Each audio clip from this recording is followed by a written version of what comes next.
Have you ever wondered why some of the most creative minds in history have also battled with mental health issues? This intriguing question has perplexed many of us for centuries. It seems as if there's a mysterious link between the effervescent fountain of creativity and the tumultuous waves of mental health. In the annals of history, we find countless examples of illustrious artists, innovative scientists, and brilliant thinkers, all of whom have etched their names in gold with their remarkable contributions to human civilization. Yet many of these creative geniuses have been entangled in a battle with their own minds.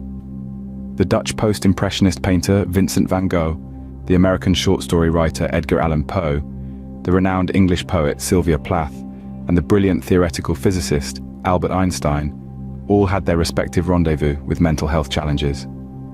These are not isolated instances, but represent a pattern that prompts us to question: is there a connection between creativity and mental health?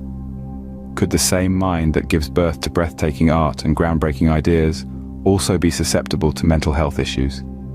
Or is it perhaps that the struggles of the mind fuel the fires of creativity? The notion that creativity and mental health may be linked is not a novel one. Many psychologists and researchers have pondered over this connection, leading to a plethora of theories and hypotheses. Some suggest that creative individuals possess a unique cognitive style that might make them more prone to mental health issues. Science provides us with fascinating insights into the link between creativity and mental health. As we delve into the research, it's clear that creativity and mental health share a complex, intertwined relationship. Recent studies have begun to uncover the intricate tapestry that weaves these two phenomena together. One key concept that stands out in our exploration is divergent thinking. This refers to the ability to generate creative ideas by exploring many possible solutions. Think of it as a road branching out into numerous different paths, each path representing a unique, creative idea. Divergent thinking is a key component of creativity and is believed to be more prevalent among individuals with certain mental health conditions. Research conducted on writers and artists, for instance, has revealed a higher prevalence of mood disorders, such as bipolar disorder, compared to the general population. This is not to say that all creative individuals experience mental health issues, or that all people with mental health issues are creative. However, the correlation does suggest a shared underlying mechanism. One theory proposes that the same qualities that contribute to creativity, such as heightened sensitivity, openness to experience, and a propensity for deep introspection, may also make individuals more vulnerable to mental health challenges.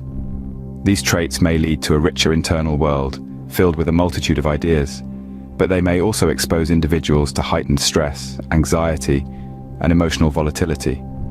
Moreover, some studies have shown that the creative process itself can mimic certain mental health conditions. Hyperfocus, a common state during intense creative work, shares similarities with conditions like ADHD. The highs and lows of the creative process can also mirror the mood swings experienced in bipolar disorder. It's important to note that these findings don't imply causation. Creativity doesn't cause mental health issues, nor do mental health issues cause creativity. Instead, they suggest a shared neurobiological underpinning, a common thread that runs through both phenomena. These findings suggest a complex relationship between our creative abilities and our mental well-being. But what if we flip the coin? Can creativity also be a source of healing? It's a tantalizing thought, isn't it? And indeed, it's a thought that has been explored and validated by numerous studies. Let's delve into this a bit more. Picture yourself with a paintbrush in hand, the canvas in front of you a blank slate just waiting to be filled with your thoughts, emotions, and ideas. Or perhaps you're more comfortable with a pen, your words flowing onto paper, capturing your innermost feelings.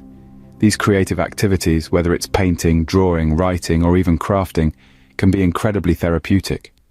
Why? Because they provide an outlet for emotions that may be difficult to express verbally. They give us the freedom to explore our thoughts and feelings, to dive deep into our subconscious, and bring to light what's been lurking in the shadows.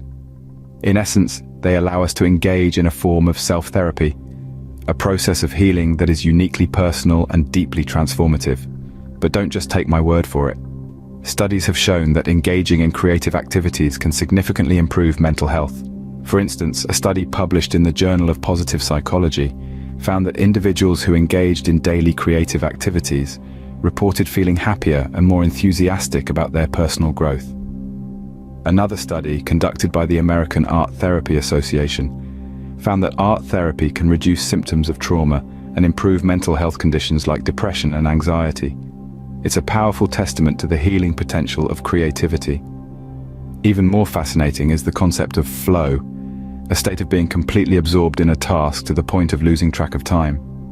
This state, often achieved during creative activities, has been linked to increased happiness and reduced stress levels.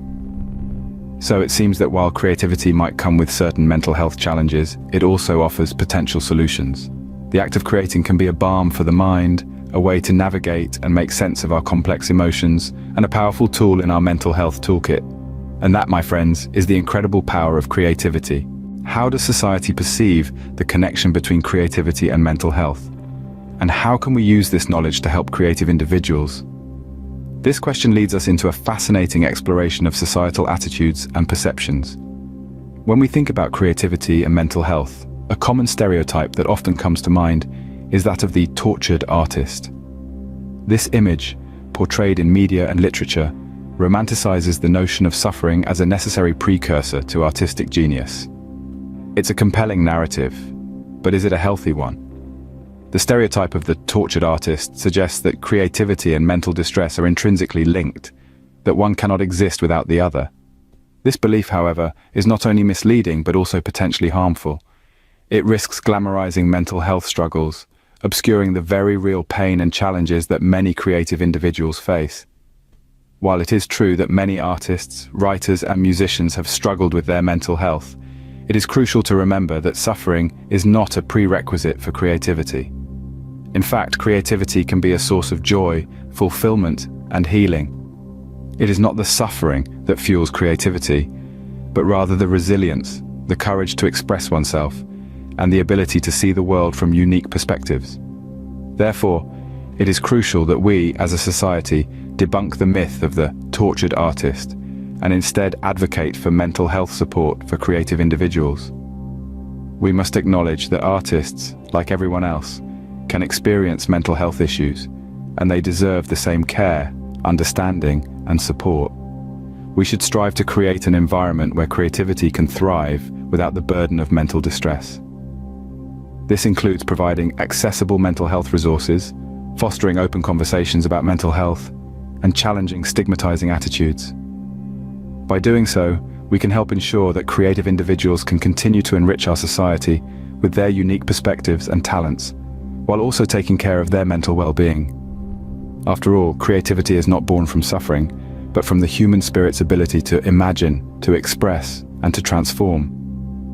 By understanding this connection, we can better support the creative minds that enrich our world.